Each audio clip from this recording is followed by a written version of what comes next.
হাতে মেখে করলা ভাজি করব। তো করলার জন্য আলু আর করলা কেটে নিলাম, একটু লবণ দিয়ে দিলাম, পেঁয়াজ কুচানো দিয়ে দিলাম। আমি করলা ভাজিতে সবসময় একটু পেঁয়াজ বেশি দিই। আর সবচেয়ে যেটা মজার ঘটনা সেটা হলো পেঁয়াজ দিয়ে দিছি, তারপরে শুকনো মরিচ দিলাম, কারণ ঘরে কাঁচামরিচ ছিল না আর বাজারে কাঁচামরিচের অনেক দাম। আমাদের এলাকায় আসলে সবসময় পাওয়াও যায় না। হলুদের গুঁড়া,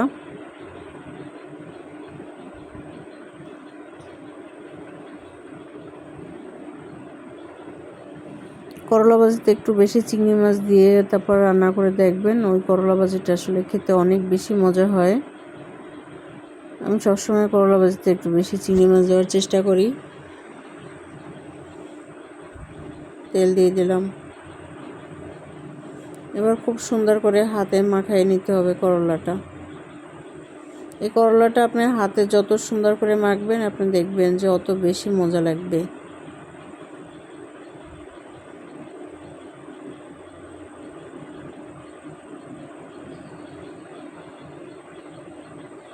একদম উল্টিয়ে পাল্টিয়ে জানি প্রতিটা পিসের সাথে আপনার মশলাগুলো খুব ভালো করে লাগে, ওইভাবে আপনার মাখায় নিতে হবে।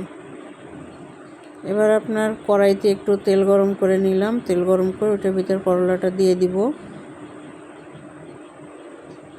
আসলে কি এক একজনের রান্না করার প্রসেস এক এক রকম, তো আমি সবসময় আমার নিজের মতো করে রান্না করি। তবে কেউ খেয়ে খারাপ বলে না।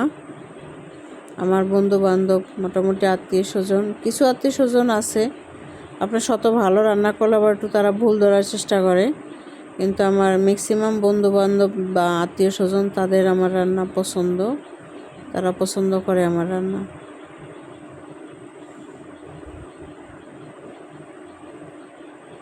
তো খুব সুন্দর করে আপনার আস্তে আস্তে করে তেলে ভেজে নিতে হবে, কারণ করলা ভাজি করে সবাই জানে যে করলা ভাজিতে তার পানি দেয় না, শুধু তেলের উপর ভাজতে হয়।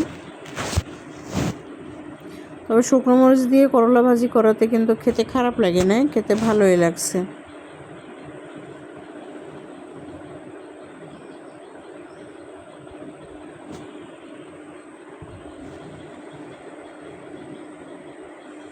করলাটা আসলে যেখানে আমরা শুধুমাত্র তেলের উপর ভাজি, সবাই তেলের উপর ভাজি, তো সেখানে আসলে ডিপেন্ড করে করলাটা আপনি কত সময় নিয়ে ভাজতেছেন। আর খুব ভালো করে ভাজতে হবে, না হয় যে করলাটা তিতা লাগবে বা কাঁচা থেকে যাবে। এই আর কি। ভালো থাকবেন সবাই, আল্লাহ হাফেজ।